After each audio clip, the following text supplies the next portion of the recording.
The Killer No One was searching for the true story of Darren Deon Vann PRT 1, Poverty, Addiction, and the Making of an Invisible Killer Chapter 1, A City That Learned to Look Away, Gary. Indiana is a city the rest of America forgot.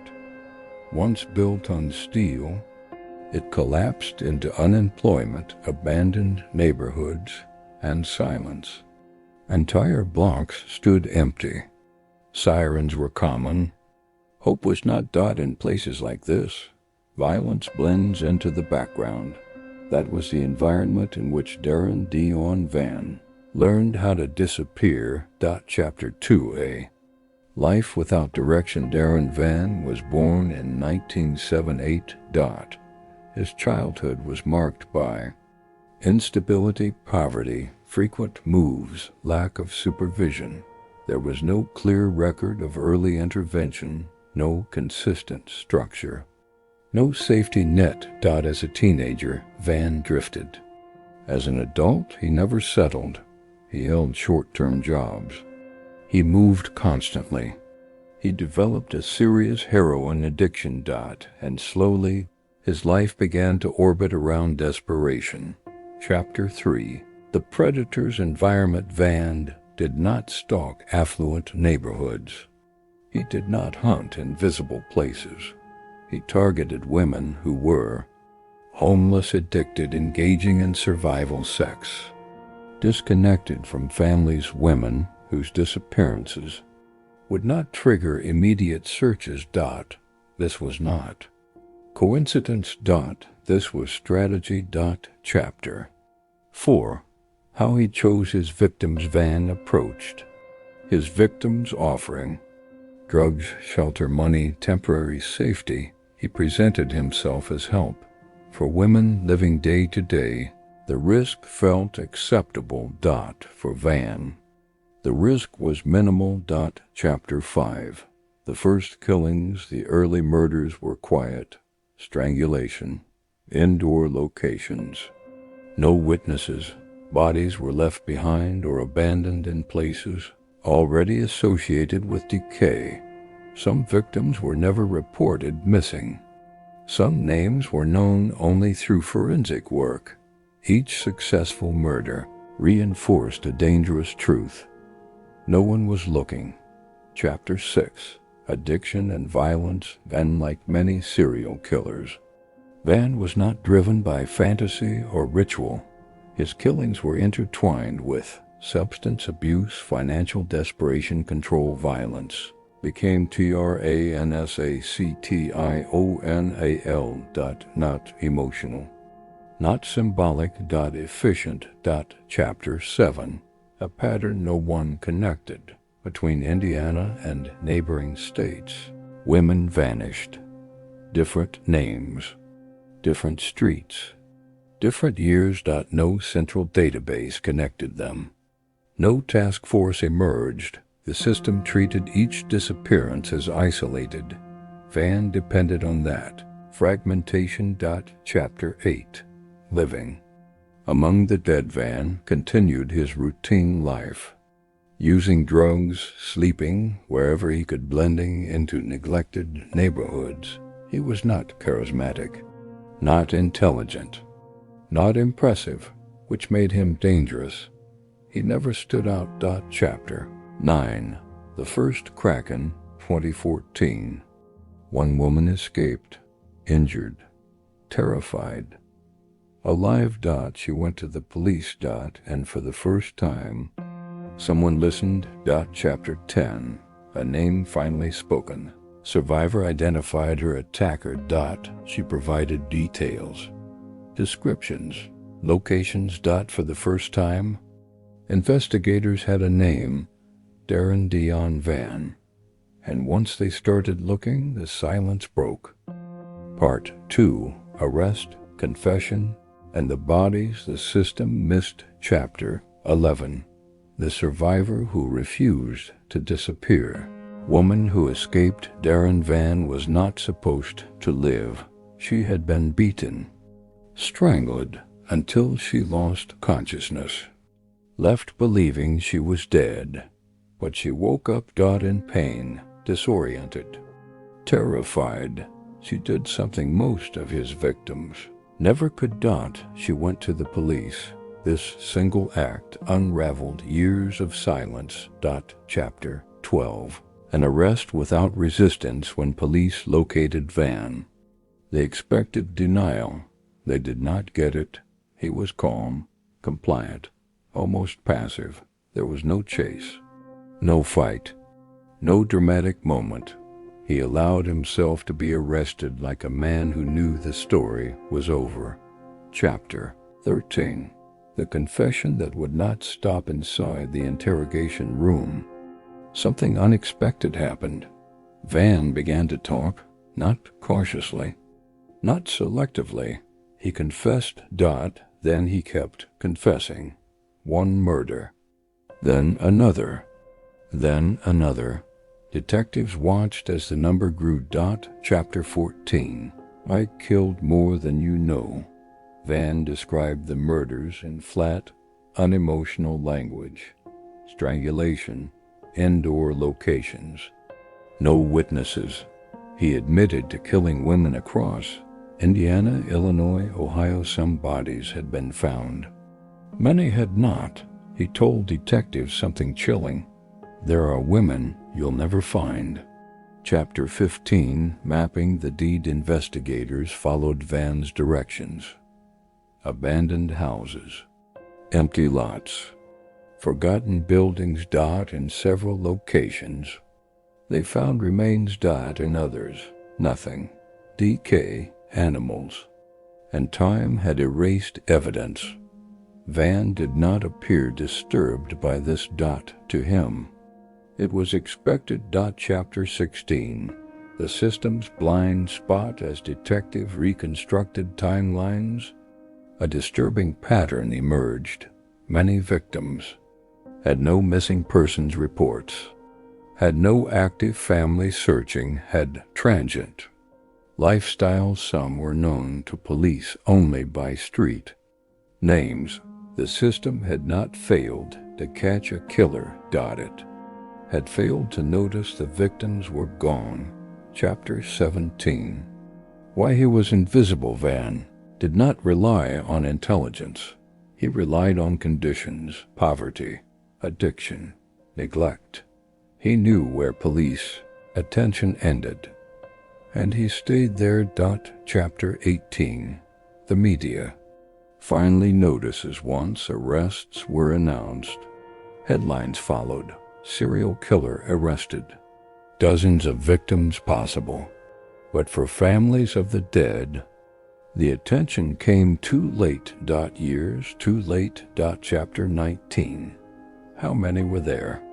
Officially, Vann was charged with 7 murders. Unofficially, investigators believe the number was higher. Vann himself claimed more than 20. The truth will never be known. Not because he lied, but because the evidence was never preserved. Chapter 2. OA. Killer without illusion. And like many serial killers, Vann did not romanticize himself. No grand theory, no mythology, no fantasy. He spoke of murder the way others spoke of routine. That terrified investigators more than rage ever could. Chapter 21. Preparing for trial. As prosecutors prepared charges, one thing became clear. This case would not be about insanity. It would be about neglect. Neglect of communities. Neglect of victims. Neglect of warning signs. The trial would not reveal a mastermind. It would reveal a vacuum. PART 3 trial, psychological profile, and a killer without myth. Chapter 22. A courtroom without mystery.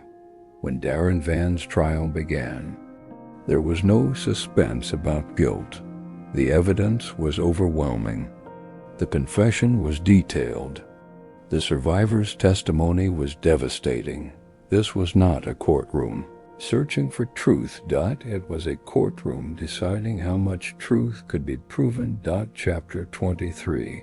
No insanity.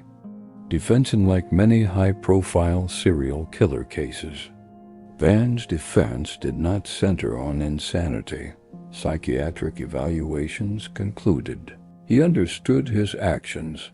He understood right and wrong. He acted with intent. He was not delusional. He was not psychotic. He was deliberate. That distinction mattered. Chapter 24. The psychology of opportunity. Experts described Vann as a situational predator.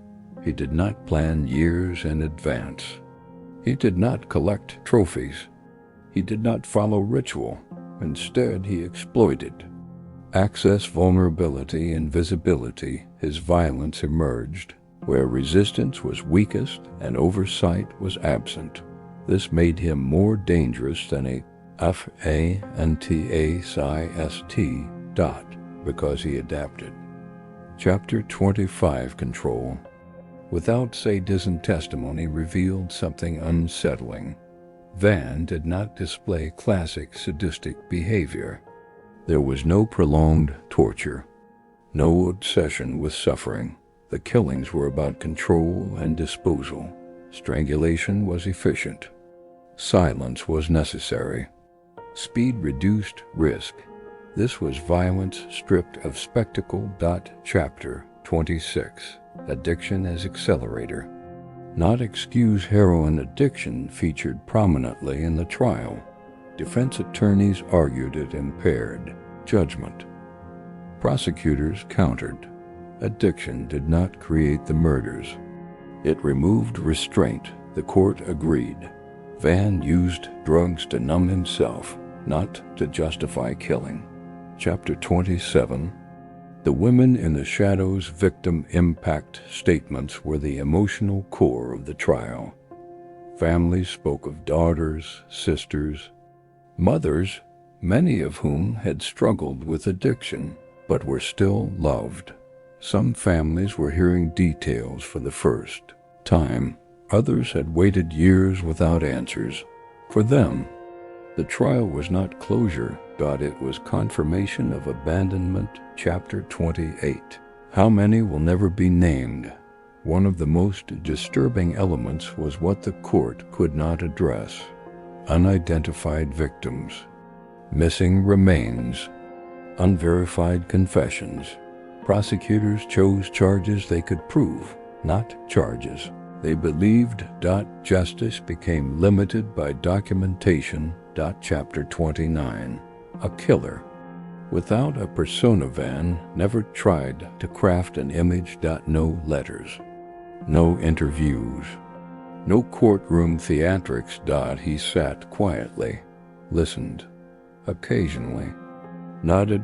This frustrated observers who wanted explanation. There was none. Chapter 30. Verdict and sentence. The verdict was inevitable. Darren Deon Vann was found guilty on multiple counts of murder. He received life imprisonment without the possibility of parole. No statement was offered. No apology was given. The court moved on. Chapter 3:1. The absence of meaning after sentencing. Psychologists revisited the case. They found no grand ideology, no deep symbolism, no mythic structure. Vann did not kill to feel powerful. He killed because he could. That absence disturbed experts more than motive ever could. Chapter 3:2. A mirror. Not a monster. Vann's case offered no villainous archetype. No genius, no cult leader, no master manipulator. Just a man shaped by neglect, addiction. Opportunity made the case uncomfortable because it suggested the danger was systemic, not exceptional. Part 4. Life sentence, forgotten victims, and what this case reveals. Chapter 33.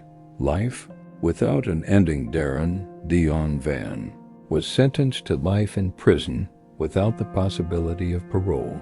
There would be no future hearings, no reconsideration, no redemption narrative. For the justice system, the case was closed. For the victims, it never would be. Chapter 34, A Killer Removed. Not resolved, removing Vann from society did not restore what had been lost. There was no full accounting, no complete list of names, no certainty about the number of dead. Some families never received remains. Others never knew if their loved one was among the victims. Silence continued, only in a different form. Chapter 3:5. The women who vanished twice. Many of Vann's victims disappeared twice. First from their communities, then from public concern. Their lives were reduced to partial records, aliases, forensic guesses. This was not only Vann's doing. It was the result of systemic neglect. Chapter 3:6. Why the case faded quickly despite its severity. The case never dominated national attention. There was no mystery, no chase, no celebrity. The victims were poor. The killer was ordinary. The truth was uncomfortable. So the story faded. Chapter 3:7. A system that measures worth. Vann's case exposed how law enforcement resources follow visibility. Missing persons cases receive urgency based on age, class, lifestyle, media interest. This created a vacuum where predators could operate undetected. Vann did not exploit loopholes. He exploited indifference. Chapter 38. Lessons that were not learned after the case. Promises were made. Better tracking of missing adults, cross-state data sharing, improved victim outreach. Many initiatives faded with funding cycles. The conditions that allowed Vann to kill still exist. Chapter 39. No myth, no legacy. Vann left behind no cult following, no fascination, no iconic image. That may be his most unsettling trait. He represents the type of killer society prefers not to examine because preventing the next one would require change, not fear. Chapter 40. The true cost of invisibility. The true damage of this case is not the body count. It is the realization that some lives are easier to erase than others. When victims are unseen, killers do not need to hide. Chapter 41. A case study in prevention. Experts now cite this case in discussions of victim-centered policing, addiction, support services, housing instability, early intervention, not as an anomaly, but as a warning. Chapter 42. Remembering. Without spectacle, there is no memorial widely known, no annual remembrance, no public archive, only names scattered across court documents. Remembering them requires effort. And effort is the one thing they were denied in life. Chapter 4:3. What this case reveals that the most dangerous killers do not always chase attention. Some rely on absence of oversight, absence of empathy, absence of urgency. When systems fail quietly, violence follows quietly. Chapter 44. The end of the story. Not the pattern. Darren Deon Vann will die in prison, but others like him exist now, in cities overlooked, among people ignored, in spaces where disappearance is normalized. This story ends. The conditions that created it do not.